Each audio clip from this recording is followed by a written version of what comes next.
guys, what's up my beautiful people? Welcome back to my channel. It's your girl Shirley once more with another amazing topic. Yeah, today we want to discuss about things you should discuss with your spouse before getting married.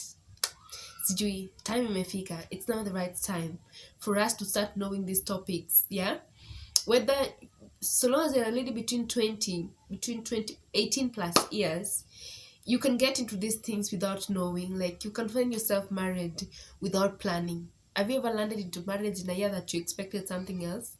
I hope it's not gonna get that for me. Yeah, so the first thing that I think we should discuss with our husbands before getting into that marriage, with our spouses, that is, first is financial issues. Yeah, I feel like, in my own opinion, if you're a man, you should tell me I earn this, and then I bring in the table, you earn this, so that I don't have unrealistic expectation. I expect my man to come with a 10,000 worth shopping every month and is earning 2,000 shillings on a monthly basis. Yeah, I'm just trying to approximate how much you should be as a man. If I'm not working, that is, I should know your salary, so that when other things come in between, I know how to handle a few things here and there.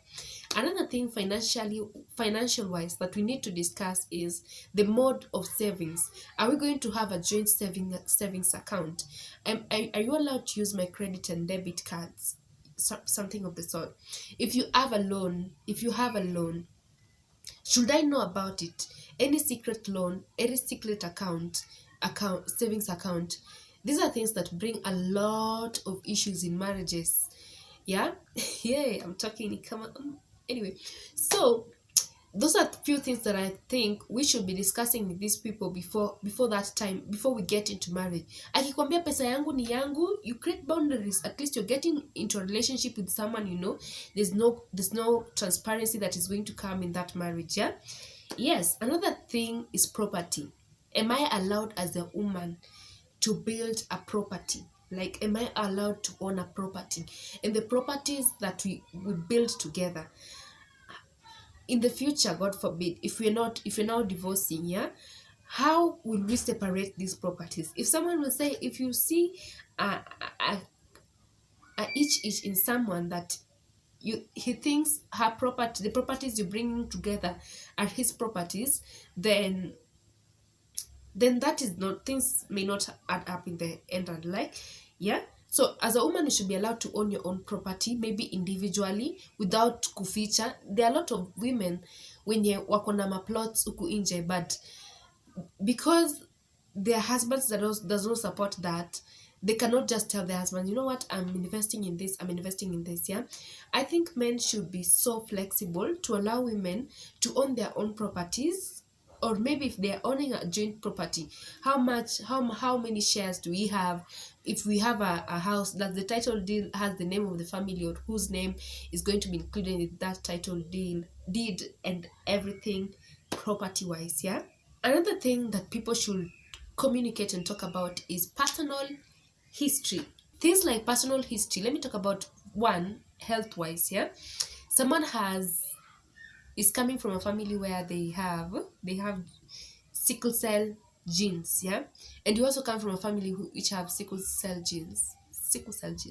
But since you don't want to lose this person, you can't tell them, yet your children are being on a risk to acquire this disease. Yeah, I think people should be comfortable enough to share their personal histories in terms of health, in terms of what have I been through in my past. I feel like most relationships are going, like, for instance, let me give an example, that if I may have been in a toxic relationship in the past, there are high chances I will carry on my toxicity in my next relationship. Yeah, or maybe my guy will carry on his toxicity in this relationship. Communicating to someone, telling them that I have been mentally abused, I have been physically abused, I have been sexually abused in the past, would let them know how to handle you when some things come, because most of us are living outside trauma. I was actually reading a story and people were like, there's a woman who was like, since I was sexually abused, harassed when I was a child, I can't literally be intimate with a man, if you know what I'm talking about. Yeah, because any moment they start being intimate, any morning they have sexual affair, he thinks of that guy who intimidated her sexually. And he's just off. So for the most part, his husband thought that it's because he does not love her ama kitu kama hiyo, but the reason was he was still dealing with some past trauma. So communicate anything that you feel is sensitive for your partner to know in the past.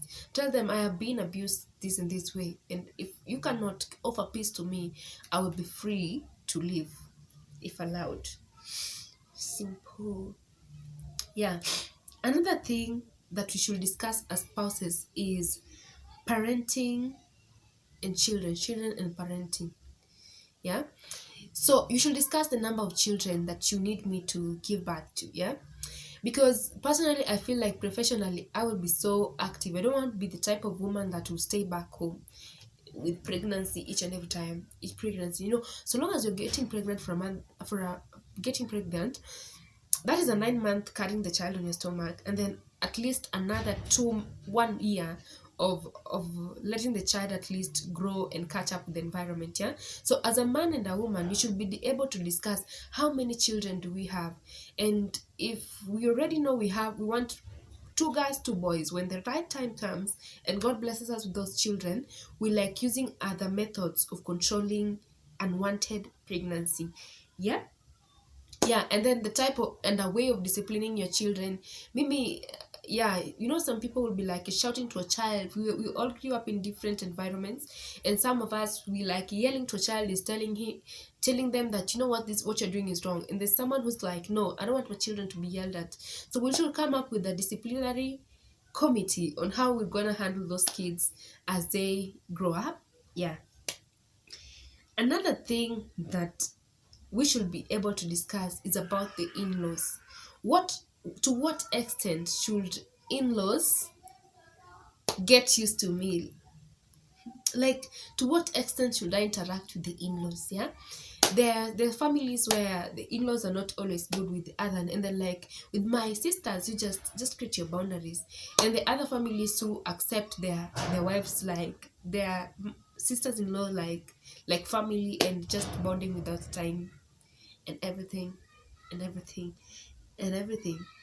Another thing that you should discuss is future residential plans. I feel like most cases it's men who decide where we live, because mostly people have the what for lack of a better term, people tend to go back to their homes to build. Men particularly. I was born and raised in Nyanza. Since I'm a man now, my wife has to come to Nyanza. I feel like men and women should be flexible enough to consult their wives and come up with a place that they feel is conducive for both of them. Like when I want us to buy land, not just I'm going to buy land in so and so. That is where we're going to build our residential house. It's very unfair not to involve women in where they want to stay. Yeah. So let's be flexible enough. Let's have a plan on if we are going to build a house somewhere else apart from your biological home. Then we can contribute. We can talk about if I'm required to contribute towards the building, to contribute towards the land, and to contribute towards anything else. Yeah. Lakini do women really contribute ama sisi pesa yetu ni yetu? That is just another topic of discussion. I think we should have other men in this channel to come help us talk about it.